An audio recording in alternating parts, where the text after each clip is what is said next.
वो जो कारण है वो है कुंठित मानसिकता, और उसका शिकार आप और हमको आए दिन होना पड़ता है। हम देखते हैं कि आज भी आजादी के इतने वर्षों के बाद भी हमको वो सम्मान नहीं मिला जो बाबा साहब का सपना था, जो बाबा साहब की इच्छा थी। बाबा साहब ने अंतिम समय में कहा था, ए मेरे भाइयों, इस कारवा को बड़ी मुश्किल से यहां तक लाया हूं मैं, इसको आगे नहीं बढ़ा सको तो कम से कम इसको पीछे मत जाने देना। मुझे ऐसा आभास हो रहा है कि आज जो है बाबा साहब की संतानें, बाबा साहब के वंशज जाग रहे हैं, और वो जो कारवा पीछे जा रहा था कम से कम उसको रोक दिया है, ब्लॉक कर दिया गया है, ऐसा मेरा मानना है। देखिएगा आज जो है बड़ी विकट परिस्थितियां चल रही हैं, क्योंकि जो कुंठित मानसिकता है वो इस देश में भाईचारा, न्यायप्रिय बंधुत्व को कई ब्लॉक कर रहे हैं। बाबा साहब को जो है केवल ये मान लेना कि वो सिर्फ दलितों के नेता थे या सिर्फ गरीबों की या दबे कुचले या मूल निवासियों के थे, ऐसा नहीं है। बाबा साहब को जो सपना था वो भारत का सर्वांगीण विकास, चाहे किसी भी जाति का हो, नर हो, नारी हो, काला हो, गोरा हो, गरीब हो, अमीर हो, सबका विकास बाबा साहब चाहते थे। तो आज हमको बाबा साहब को पढ़ने की जरूरत है, बाबा साहब के विचारों पे चलने की जरूरत है। आप लोगों ने ये जो डेकोरेशन वाला यानी जो करना चाहिए हमको, इस पे हम आ रहे हैं, लेकिन हमारे प्यारे बच्चे, नवयुवक कोशिश करें कि बाबा साहब को पढ़े, और जो विरोधाभास करने वाले लोग हैं उनको हम अपनी बातें, बाबा साहब के विचार बता सकें, ताकि ये भारत एकजुट हो सके और आगे बढ़ सके। आज पूरे विश्व में बाबा साहब की जयंती मनाई जा रही है, पूरे दुनिया में बाबा साहब की जयंती मनाई जा रही है। हम किसी का नाम नहीं लेते हैं, लेकिन बताना चाहते हैं, आकलन करके देखते हैं किस लीडर की जयंती पूरे विश्व में मनाई जाती है। बाबा साहब के पास 32 डिग्रियां थी, कई भाषाओं का ज्ञान था।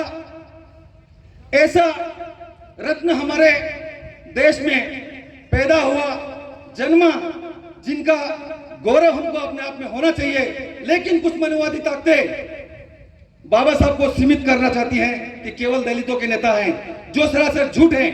बाबा साहब ने सभी समाज के लिए, चाहे वो कोई भी हो, सभी के उत्थान के लिए कार्य किया है। बस हमें समझने की जरूरत है। अंत में थोड़ा सा और मैं कहना चाहूंगा, कई वक्ता होंगे, क्योंकि मैं, आप यहाँ सामने बैठे हैं, वो सब बाबा साहब की देन है। तो इन पे जो बोला, जो अथाह है, जो सागर हैं, जिसके बारे में जितना बोला जाए उतना कम है। लेकिन विश्व के जितने भी सारे देश हैं, सबसे शक्तिशाली जो देश है वो देश है अमेरिका। बाबा साहब जब अमेरिका पढ़ने गए थे और जब पढ़ने के बाद लौट के आ गए, बाबा साहब की मृत्यु हो गई।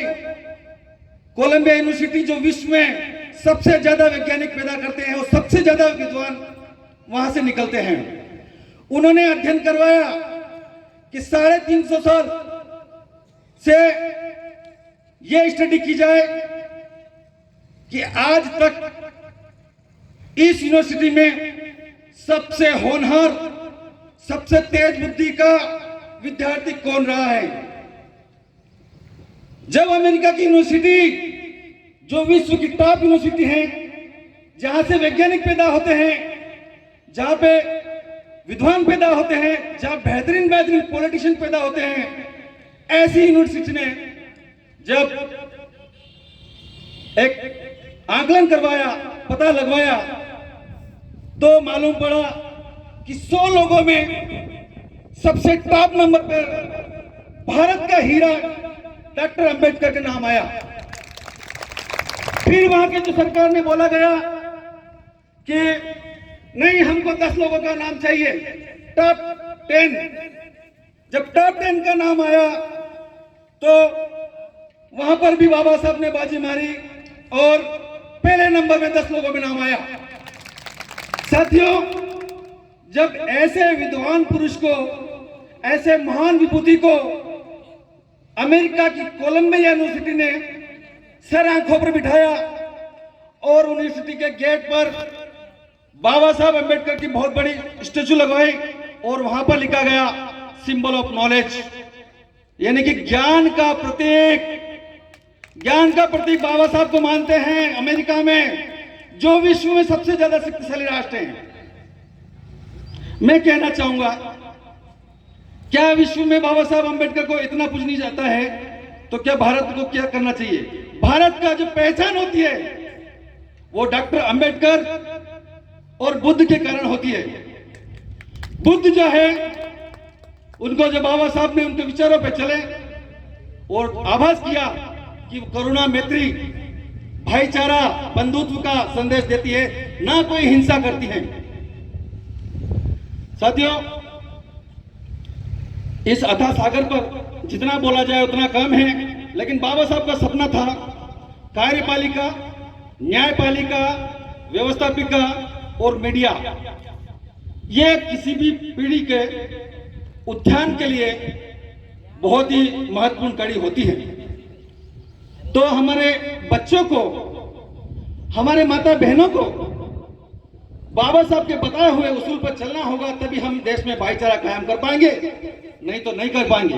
बाबा साहब ने आपको वोट का अधिकार तो दे दिया, 1 वोट 1 वैल्यू 1 पर्सन, चाहे काला गोरा बड़ा छोटा गरीब अमीर सभी का 1 वोट, वो सभी का बराबर महत्व होता है।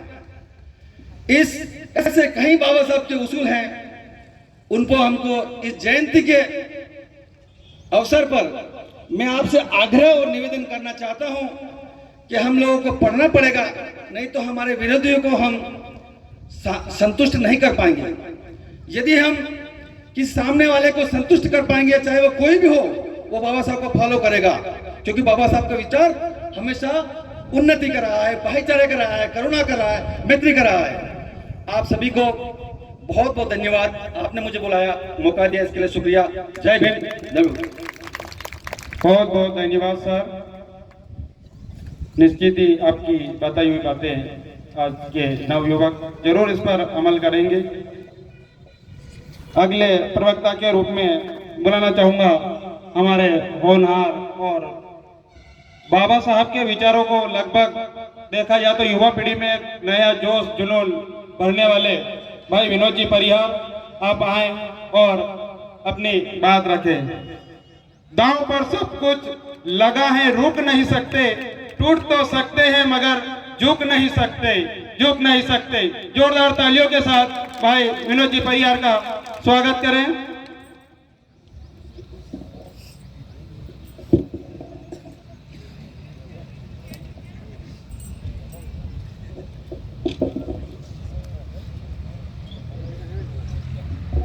सभी साथियों को जय भीम। मंच पे विराजित हमारे प्रदेश प्रभारी और मेरे परम मित्र भाई राजू भाई और पुराने साथी आज हमारे जिला अध्यक्ष किशोर जी सिमोलिया साहब, आलोट के सभी साथी लगभग दिन रात साथ में चलने वाले, और यहाँ भी मेरे सभी अपने साथी मित्र।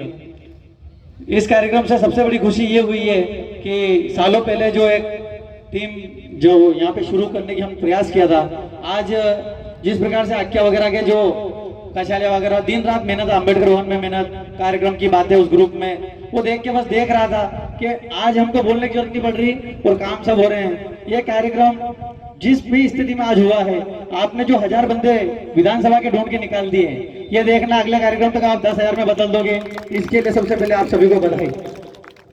साथियों, परिहार सर ने, वो भी हमारे बहुत पुराने साथी रहे हैं, मुख्य बातें आपको बताई। मैं सिर्फ आपसे इतना चाहता हूं कि मैं मेरे किसी भी एक युवा को, मेरा सभी परिवार, मेरा हर एक, मेरे जाति वर्ग, मेरे भाई सभी गरीब है, और मैं बिल्कुल भी नहीं चाहता कि हमारा कोई भी साथी फिजूल के कानूनी बंचड़े आपसी लड़ाई झगड़े में पड़े।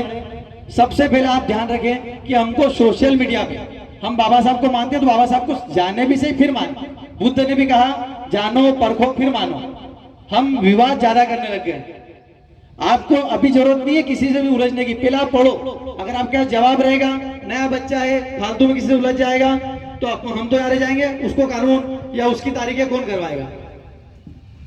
आप जानोगे, अच्छे से मानोगे, उसके बाद आप ताकत से आओ ना बाहर, कोई क्या दिक्कत है। ये अशोक भाई हमारे पास एक उदाहरण है, कछाले से निकला हुआ, ये मूर्ति वगैरह का जो आज काम है, मुकेश दड़िंग वगैरह लोग छोटे से लैपटॉप कंप्यूटर से बैठे थे, किसी का इन्होंने इंतजार नहीं किया, अपने अपने स्थान बना लिया, नहीं पढ़े। पढ़ना सबसे पहले शिक्षा जरूरी। अगर हमारी उम्र ही 20-22 हो गई, अब वापिस का पढ़ने जाए, कोई 10वीं पहले ही नहीं पड़ गई, तो आप कोई साधन ढूंढ ले। अगर दोनों पांव मजबूत होंगे तो हम हमारे बाप दादा का भी अंत समय जो रहेगा बुढ़ापा वो खुशी से निकाल देंगे, उनकी सेवा कर लेंगे और हमारे आने वाले बच्चों को भी अच्छी शिक्षा के साथ अच्छा भविष्य दे देंगे। हम हमारे वर्तमान को सुधार नहीं पा रहे हैं और बाकी सब चीजों में ज्यादा जल्दी उलझ रहे हैं। रही बात, आप सतर्क रहें, अपने अधिकारों के प्रति सचेत रहें, अन्याय बिल्कुल भी सहन ना करें। किसी भी कंडीशन में अगर अन्याय है तो आप जरूर बोलें, लेकिन जहां जरूरत नहीं है वहां मत बोलें। नई टीम है, बहुत अच्छा कार्यक्रम आपने किया, बहुत खुशी हुई। तन मन धन से आपके साथ पहले भी थे, आगे भी रहेंगे, और भी जरूरत पड़े तो आप बस बताएं। लेकिन बस ये इस टीम से यही है कि बहुत अच्छे चले, हमने बहुत अच्छे गांव देखे हैं, कोट कराया वगैरह, अच्छी टीमें बनी, बरखेड़ा हुई।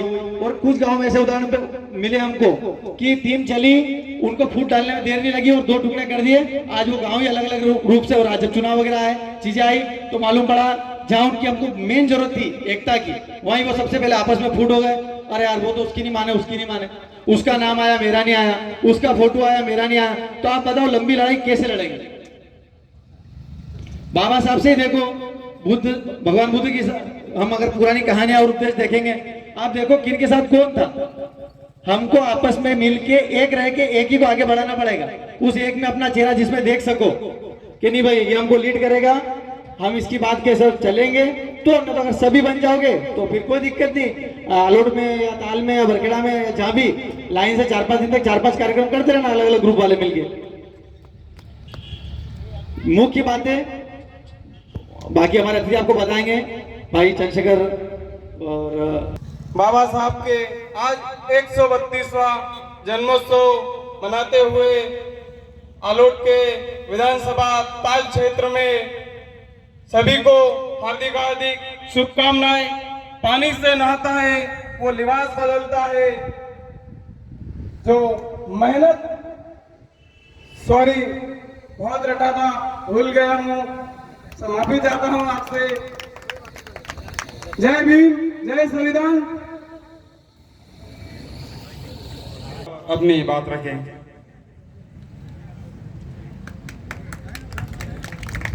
ये बोले वो सभी साथियों को मेरा क्रांतिकारी जय भीम। पद तो मेरा जावरा विधानसभा में है, लेकिन आलोट के मेरे सभी युवा दोस्त सारे इतने मोहब्बत करते हैं मेरे से कि मैं जा ही नहीं पाया उधर। और आगे चल के मेरी कोशिश है कि 20 तारीख बाद हम उधर निकलेंगे, जिला अध्यक्ष साहब गोवर्धन जी वगैरह सभी लोग। और यहाँ पर पधारे हमारे प्रदेश लेवल के सभी अतिथिगण का बहुत बहुत शुक्रिया कि जो आपने हमारे लिए आलोट विधानसभा की टीम के लिए समय निकाला। और बहुत सारी बातें जो बाबा साहब भीमराव अम्बेडकर के बारे में हमने चर्चाएं की हैं मीटिंग में, लेकिन हमारे विशेष अतिथि आए हुए हैं, इसलिए हमें उन्हें भी सुनना है। जय भीम, जय संविधान, जय भारत। बहुत बहुत धन्यवाद पप्पू भाई।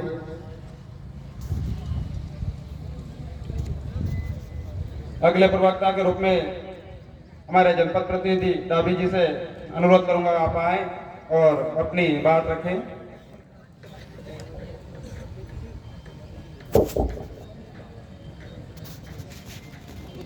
सभी क्रांतिकारी साथियों, जय भीम। आवाज थोड़ा कम है। जय भीम। आज के इस शानदार आयोजन के लिए आदरणीय सभी मंचासीन एवं यहाँ के दमदार जिलाध्यक्ष भाई गोवर्धन लाल मालवीय जी को मैं बधाई शुभकामनाएं देना चाहूंगा कि आपके माध्यम से ये शानदार और जानदार कार्यक्रम यहाँ संचालित हो पाया है। बाबा साहब के 132वीं जन्म जयंती पर आयोजित इस कार्यक्रम में पधारे सभी मेरे साथी भाई, मंचासीन एवं दूर दराज ग्रामीण अंचल तुत्ती गर्मी में चल के आए मेरे क्रांतिकारी साथियों को भी मेरा चरण वंदन अभिनंदन आभार। साथियों, वाकई बाबा साहब के विषय में मुझे कुछ ज्यादा कहने की जरूरत नहीं। या एक से एक ओजस वक्ताओं ने अपने वक्तव्य का रस हमको दिया है, जैसे जिनमें नाम लूंगा मैं परिहार सर का, कि विश्व विख्यात मामले में जो बात कही है बहुत गजब लगी है, क्योंकि बाबा साहब सिर्फ भारत की जन्मभूमि पर ही अपना नाम रोशन नहीं किए, बल्कि विश्व की हर उस यूनिवर्सिटी, हर वो कॉलेज जहां से शिक्षा की किरण का प्रवाह होता है, वहां से बाबा साहब का नाम का भी प्रभाव होता है। मैं वाकई ज्यादा बोलना नहीं चाहूंगा और मैं ये मानता हूं कि यह राजनीति मंच नहीं है, ये हमारा अपना मूल निवासियों का मंच है। और इस मंच के माध्यम से मैं आज आप सभी को एक छोटी सी एक वाक्य बाबा साहब ने जो कही थी मैं वो कहना चाहूंगा। साथियों, बाबा साहब का एक बार का जन्मदिन था जब वो कानून सलाहकार मंत्री रहे और एक दिन उनका जन्मदिन मनाया गया उनके साथियों के द्वारा, और ऐसा ही एक छोटा सा कार्यक्रम रखा गया था। तो वही 14 अप्रैल था और जमाना बहुत पीछे वाला था, आज का नहीं, बहुत पीछे वाला, जहां पर मनुवादियों की ताकतें अपार विकराल रूप लेकर सामने खड़ी थी। उस परेड में हमारे साथियों ने बाबा साहब से पूछा कि आपका जन्मदिन है और आप पधारे हो इस छोटे से कार्यक्रम में, तो आप हम लोगों के लिए क्या संदेश देना चाहोगे? तो बाबा साहब ने बोला कि संदेश ज्यादा बड़ा तो देना नहीं चाहूंगा, क्योंकि मैंने इतनी मोटी किताब लिखकर इन लोगों को संदेश के रूप में दे दी है जो हमारा संविधान है। और एक और छोटा सा संदेश ये देना चाहूंगा। बाबा साहब ने कहा कि इस देश में अगर आपको आगे जाना है, क्योंकि वो टाइम, मैं उस परेड की बात कर रहा हूँ, आप सिर्फ कल्पना कर लीजिए कि वो परेड कैसा रहा होगा, कैसे हावी उनके ऊपर लोग रहे होंगे, ये मात्र कल्पना कर लीजिए। अभी इस वर्तमान युग में अगर स्थितियां परिस्थितियां ऐसी हो रही है तो सोच लिए उस परेड में स्थितियां परिस्थितियां कैसी रही होगी, कैसी रही होगी। बराबर मानते हो ना कि बहुत उत्पीड़ित रहे हैं हम, और बहुत उत्पीड़ित रहा मेरा दलित बहुजन समाज। मानते हो कि नहीं मानते हो? अगर अब मानना पड़ेगा और अब जागना भी पड़ेगा। वो मसाल बहुत पहले उन्होंने जलाई, लेकिन तूफान हमें बनना पड़ेगा। साथियों, तो बाबा साहब का कहना था कि यदि आपको दुखों से मुक्ति चाहिए, यदि आपको दुखों से मुक्ति चाहिए तो लड़ना होगा। क्या करना होगा? लड़ना होगा। और लड़ना है, और किससे लड़ना है? तो आपको पढ़ना होगा, और पढ़ना है तो निश्चित आप कामयाब संविधान के निर्माता बाबा साहब का सपना साकार कर सकते हैं। दूसरी बात, बिना ज्ञान के लड़ने गए तो निश्चित हार हो जाएगी। साथियों, बिना ज्ञान के यदि आप लड़ने गए तो निश्चित नाता मिट जाएगा आपका। लोग आपको आने नहीं देंगे, लोग आपको मिट्टी में मिला देंगे, और हम मिट्टी में मिलने वाले नहीं, मिट्टी में मिला देने वाले हैं। हम पढ़ेंगे, हमारा बहुजन समाज पढ़ेगा, और आने वाला इस देश का हर एक नौजवान और आने वाली पीढ़ी वाकई परियार सर, आपने वाकई कहा है कि सिर्फ पानी से नहाने वाले लिबास बदल दिया करते हैं, हम पसीनों से नहाने वाले वाकई इतिहास रच के ही मानेंगे। बाबा साहब का सपना साकार करेंगे और साकार करने के लिए हमारा एक एक कार्यकर्ता, एक एक संगठन का पदाधिकारी, एक एक संगठन का रीति से पालन करने वाला धरातल पर गांव-गांव, घर-घर, दरवाजे-दरवाजे तक हम दस्तक देंगे और इस संगठन को इतनी मजबूती से इस देश में व्याप्त कर देंगे कि हम पर आक्रमण करने वाली मनुवादी सोचों को हम तगड़ा करारा जवाब देंगे। हम सब मानते हैं समाज में अगर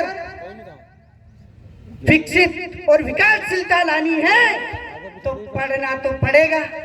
और वाकई स्थिति ऐसी हो गई कि मेरे टाइम के लोग तो बहुत कम, मैं भी युद्ध में आता हूँ, मेरे टाइम के लोग बहुत कम पढ़ पाए, लेकिन आप और हम सब ये आश्वासन बाबा साहब के इस जन्म जयंती आयोजन में इस साल के अम्बा माता प्रांगण में ये शपथ लेके जाते हैं कि आने वाली हमारी पीढ़ी, हमारे बच्चों को हम इतना काबिल बना देंगे कि कोई भी ताकत हम पर हावी नहीं हो सकती। हम इतना पढ़ा लिखा देंगे, एसपी, कलेक्टर, आईजी और जितने भी पद है या हम हमारी औलादों को हम मिटाएंगे, ताकि जिन्होंने हम पर अधिकार किया है, हम पर शासन किया है, हमको गुलामी करवाई है, ऐसे लोगों को हम भी आने वाले समय में मुंहतोड़ जवाब देंगे। मैं ज्यादा समय लेना नहीं चाहूंगा क्योंकि ओजस्वी कई बड़े वक्ता यहाँ मंच पर आसीन हैं, लेकिन वाकई दौर याद आ जाता है। मैं कल्पना करता हूँ, डर सा मन अंदर से दुखी हो जाता है कि वाकई हम क्या है, हम मूल निवासी, हम ये अधिकार, जबकि अधिकार बाबा साहब ने दे दिया आपको। ये अधिकार बाबा साहब ने तो दे दिया है, ये देश आपका है, ये मिट्टी आपकी है, यहाँ की खेती आपकी है, यहाँ की संसद आपकी है और यहाँ की लोकसभा आपकी है, यहाँ की विधानसभाएं भी आपकी है, लेकिन हम क्यों नहीं जा पा रहे?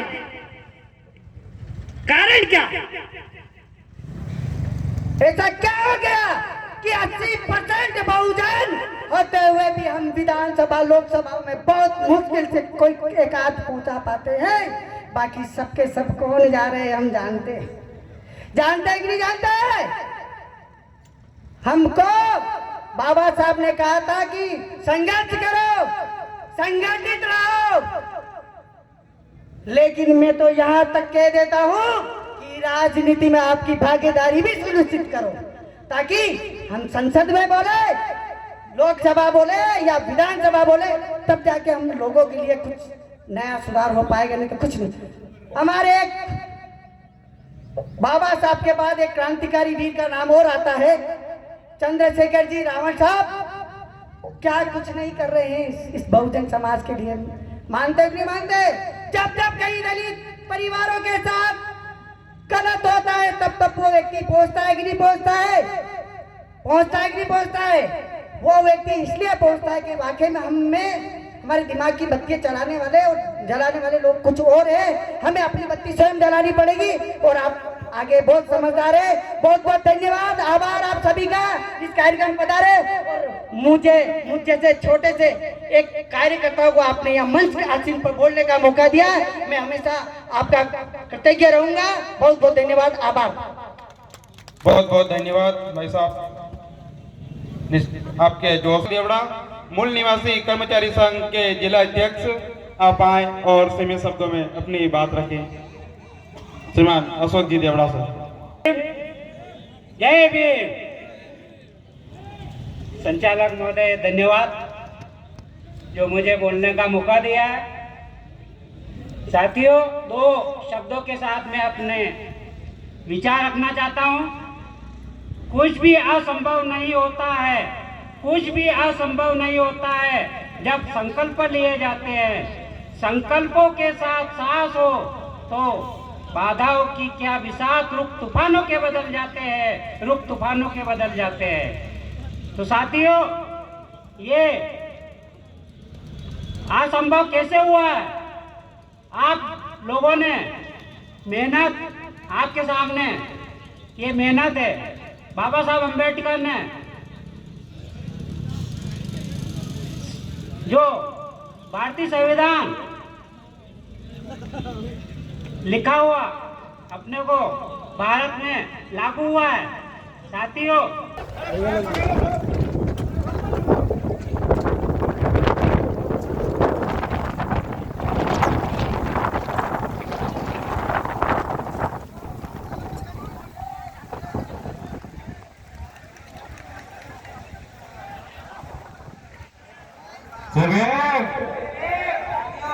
सभी साथी व्यवस्थित बैठ जाए।